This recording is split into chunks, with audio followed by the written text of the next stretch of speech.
చంద్రబాబు నాయుడు గారిని తగ్గించాలి, చంద్రబాబు నాయుడు గారి ప్రాబల్యాన్ని తగ్గించాలి అనేది మోడీ గారి అభిమతంగా చాలామంది మాట్లాడుతున్నారు. ఎందుకంటే మొన్న జరిగినటువంటి వైజాగ్ మీటింగు ఆ మీటింగ్‌కి మోడీ గారు రావడం వెనకాల చాలా కథనాలు బయటకొచ్చినాయండి.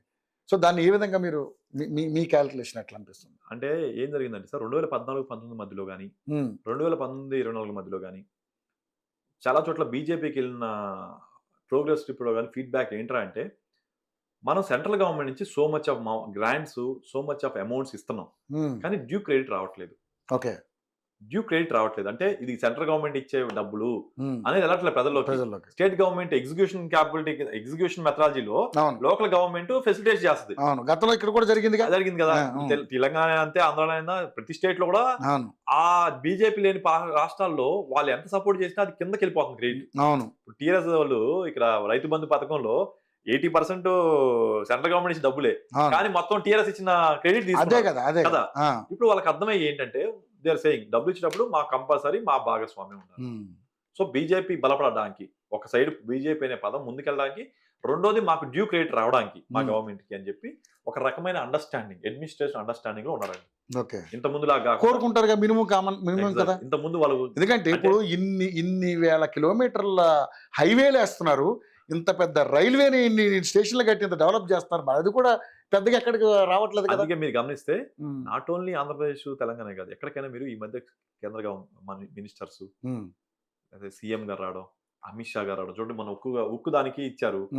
అమిత్ షా గారిని పిలిచి వింది వల్ల ఆ లోకల్ గవర్నమెంట్ లో పీపుల్ ని మెల్లిమెల్లిగా స్ట్రాంగ్ పీపుల్ ని పరిచయం చేసుకుంటూ వెళ్తే మెల్లిగా వాళ్ళు రేపొద్దున బీజేపీలోకి వెళ్ళేటట్టు మేము ఇన్ని చేస్తున్నాం అని చెప్పి క్రెడిట్ మీకు అర్థమవుతుంది. ఇంతకుముందు ఆ క్రెడిట్లు ఉండేవి కాదు. ఇప్పుడు ఆ క్రెడిట్ డ్యూ క్రెడిట్ తీసుకోవడానికి వాళ్ళకి అర్థమైంది. 2014, 19లో చేసిన మిస్టేక్స్ ని they don't want to repeat. అంతే కదా సార్. ఇంతకుముందు మీరు నేను మంచి ఫ్రెండ్స్ సార్, మధ్యలో గ్యాప్ వచ్చింది. ఎక్కడ గ్యాప్ వచ్చిందని అర్థమైంది. చంద్రబాబు గారు ఏమో నేను రాష్ట్రం ప్యాకేజ్ కోసం లేకపోతే ఆ స్పెషల్ స్టేటస్ కోసం కొట్లాడా, దానివల్ల బయటకు వచ్చా. పవన్ కళ్యాణ్ గారేమో లేదేది అవినీతి జరుగుతుంది అని చెప్పి ఎవరో చెప్పిన మాటలో లేకపోతే ఆయనకు వచ్చిన కొన్ని బేసిక్ ఇన్ఫర్మేషన్ బేస్ మీద లేదు అవినీతి జరుగుతుంది, ప్లస్ మనం సపరేట్ గా పొడి చేద్దాం అనే మైండ్ సెట్ తో వచ్చి బయటకు వచ్చి సపరేట్ గా పొడి చేస్తున్నప్పుడు నువ్వు you have to criticise the government. That's how you get the government. 2010లో బయటకు వచ్చారు. ఇప్పుడు దాని మీద నువ్వు ఎలిగేషన్ చేయకపోతే నువ్వు నిన్నే అమ్ముతాడు కదా. సో ఆయన ఏం ఆడుకుంటూ వచ్చారు, అక్కడ జరిగే విషయంలో కొన్ని ఇన్ఫర్మేషన్ తెచ్చుకున్న వాటిలో కొంతమంది చెప్పిన దాంట్లో కొన్ని నిజాలు, కొన్ని ఏమో చెప్పిన ఇన్ఫర్మేషన్ లో రాంగ్ ఇన్ఫర్మేషన్ ఇవ్వడం వల్ల కొన్ని రకాల వయసులో క్రిటిసైజ్ చేశారు. అప్పుడు కూడా ఆయన ఇంకా పరిపూర్ణం కాలే. నౌ హి రియలైజ్ ఓకే 2010 తర్వాత ఒక్కోడు నాకు ఎగ్జాంపుల్ చెప్తాను సార్. చాలా మంది ఈ రోజుకి మాట్లాడతారు 2018, 19 మధ్య అప్పట్లో పవన్ కళ్యాణ్ గారు వాళ్ళ అమ్మగారిని తిట్టారని చెప్పి TV9, ABN, TV5 మీద ఆయన ట్వీట్లు పెట్టారు. నాకు ఈ రోజు కూడా చూపిస్తా ఉంటారు, చూడలే గుర్తుందా అని. ఈ రోజు నుంచి అప్పటి నుంచి ఇప్పుడు ఛాలెంజ్ చేస్తాను. ఆ రోజు లోకేష్ గారిని కూడా బాబు లోకేష్ మా ఇంట్లో వాళ్ళు తిట్టిస్తున్నా అని కూడా ఆయన ట్వీట్లు వేశారు. దాని తర్వాత అధికారంలోకి వచ్చి ఇద్దరు కలిసి వెళ్తున్నప్పుడు మొన్న 2024లో గుర్తుందా మీ అమ్మ నాన్న తిట్టించాడు లోకేష్ నువ్వు ట్వీట్లు వేసావని చెప్పి ఆ ట్వీట్లు కూడా పెట్టడం స్టార్ట్ చేశారు. ఎగ్జాంపుల్ చెప్తున్నాను.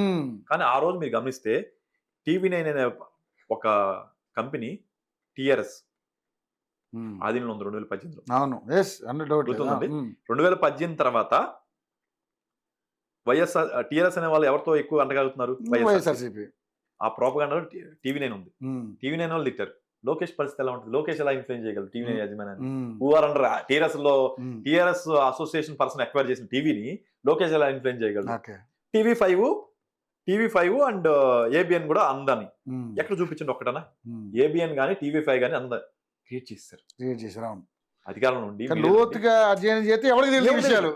ఎగ్జాంపుల్ చెప్తాను సార్, ఇంకో ఎగ్జాంపుల్ చెప్తాను. అంటే నేను కూడా బాగా కానీ ఆయన బ్యాడ్ టైం ఉన్నప్పుడు తిట్టుకున్నా, ఎందుకు ఈయన మనిషి కొడతాడు, ఎందుకు ఈ మనిషి ఏం మాడతాడని. మీకు గుర్తున్నారు ఒక 10 years అయి ఉంటుంది లేదా ఒక 8 years అయి ఉంటుంది.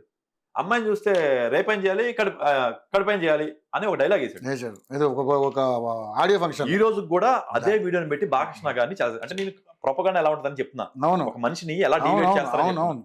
అది ఈ రోజు కూడా కామన్ సెన్స్ ఎడ్యుకేట్ చేసిన వాళ్ళు కూడా దాని గురించి క్రిటిసైజ్ చేస్తుంటారు. వీడియోని మీరు ఒక్కసారి ఆ వీడియో ముందుది వెనకది చూడండి. ఆయన ఏమంటాడంటే నారా రోహిత్ హీరో, తారకరత్న విలన్ గా చేస్తున్నాడు. ఒకప్పుడు హీరోగా చేసిన వ్యక్తి ఇప్పుడు ఈ సినిమాలో విలన్ గా చేస్తున్నాడు. అమ్మ అలాంటి నేను చేయలేను, ఎందుకంటే విలన్ గా చేస్తే నువ్వేం చేయాలి, హీరోయిన్ రేపైన చేయాలి కడుపైన చేయాలి. విలన్ గా చేస్తే సినిమాలో అది తీసేశారు. ఎగ్జాక్ట్లీ. మీరు కావాలంటే నేను చెప్తున్నా కదా, వెళ్ళి ఆ వీడియో ఒక్కసారి వీడియో చూడండి. ఆ వీడియో ఆ స్పీచ్ చూడండి ఆడియో ఫంక్షన్ లో. దాన్ని ఆ ముందుది వెనకది కట్ చేసి ఆ బిట్ వరకు పెట్టి పెంట చేశారు. ఆడవాళ్ళని ఇలా చేశాను. అంటే నేను అనేది నేను కూడా ఒక రకంగా అప్పట్లో ఏంది ఇలా అన్నాడని ఆ బిట్ వరకు చూసి మిస్‌అండర్‌స్టాండ్ చేస్తున్నాను. తర్వాత ఒక లాజికల్ పర్సన్‌గా, ఒక అనలిస్ట్‌గా లేకపోతే ఒక స్పీకర్‌గా, పార్టీ స్పీకర్‌గా మనం చూస్తాం. అసలు ఏంటి దీని వెనక ముందు వెనక ఏంటని. చూసినప్పుడు this is a misunderstanding propaganda చేశారు. మీకు అర్థమైందా? సేమ్ వాళ్ళ అధికారంలో ఉన్నప్పుడే జరిగింది ఇది. అవును. ఇప్పుడు కూడా సేమ్ అలాగే చిన్న చిన్నగా విషయాన్ని ఇంజెక్ట్ చేస్తున్నారు. అలా ఇలా కొంతమంది. సో దట్ డివిజన్ క్రియేట్ అవుతుంది. మెల్లిగా డివిజన్ క్రియేట్ అయినప్పుడు అధికారంలోకి మీకు అర్థమవుతుందా? This is a game plan of Shakuni. Shakuni మామ శకుని ఉన్నారట. ఓకే. సరే అంటే పాండవులను ఎన్నుకోవడానికి 100 మంది కౌరవులు ఎన్ని రకాలుగా చేశారనేది ఇక ఇది జరుగుతూ ఉంటుంది. సరే చూద్దాం. అంటే ప్రజలే దీనికి అంతిమ నిర్ణేతలుగా వాళ్ళు అర్థం చేసుకుంటే చాలు. ఎవరు అర్థం చేసుకుని అర్థం చేసుకోవాలి. అంతే. బట్ వాళ్ళిద్దరూ కూడా ఇటు పవన్ కళ్యాణ్ గారు కావచ్చు, ఇటు చంద్రబాబు గారు కావచ్చు, లోకేష్ గారు వాళ్ళు కూడా ఒక అండర్స్టాండింగ్ ఉన్నారు కాబట్టి ఇంతవరకు సమస్య క్రియేట్ కాలే. రేపు ఎల్లుండో మీడియాకి వస్తున్నారు కదా సార్. మిగతా జగన్ గారు లాగా ఇంట్లో కూర్చొని గేమ్లు ఆడుకోలేదు కదా. వాళ్ళు ప్రతిరోజు ఆల్మోస్ట్ మీడియాలో ఉంటున్నారు కదా. ఏదో మీడియాలో అడుగుతారు కదా. చూడండి వాళ్ళు రియాక్ట్ ఇస్తారు. నవ్వి అసలు మాకేం లేదు మీరేంద్ర అని అనకపోతే చూడండి ముందే రియాక్ట్ అవుతున్నా. దానివల్ల మీరు ఎంజాయ్ చేశారా హ్యాపీగా? అసలు మాలో ఏం లేదురా బాబు పిచ్చోళ్ళ మీరు కొట్టుకోకండి, మన రాష్ట్ర ముఖ్య స్టేట్మెంట్ వస్తుంది చంద్రబాబు గారి నుంచి. పవన్ కళ్యాణ్ గారు అయితే నవ్వుతారు. మీరు అందరికీ పని పాట లేదా లేదా మేము బాగానే ఉన్నాం, మా మధ్య ఎందుకు రిలేషన్ క్రియేట్ చేస్తారు, ఇట్లాంటి డీవియేషన్ క్రియేట్ చేయాలనుకుంటున్నారు. ఇదంతా ప్రతిపక్ష మైండ్ గేమ్ అనుకుంటాను. ఒక స్టేట్మెంట్ తో టీ కప్ లో తుఫాన్ అంటారు చూసారా, టీ కప్ లో వాళ్ళు ఒక దావోస్ వెళ్ళారు కాబట్టి ఇవన్నీ వాళ్ళకి తెలిసి ఉండదు. అక్కడ ఎవరో చెప్పరు, వచ్చాక ఒక స్టేట్మెంట్ ఇస్తారు gone. Okay. So thank you అండి. థ్యాంక్ యూ బోస్ గారు. అంటే చాలా క్లారిటీగా ఒక మంచి అంటే అనాలిసిస్ లాగా కాకుండా ఉన్న వాస్తవాలు మాట్లాడుకున్నాం. సో ఫర్దర్ అప్డేట్స్ కోసం మళ్ళీ మిమ్మల్ని సంప్రదిస్తాను. Thank you so much.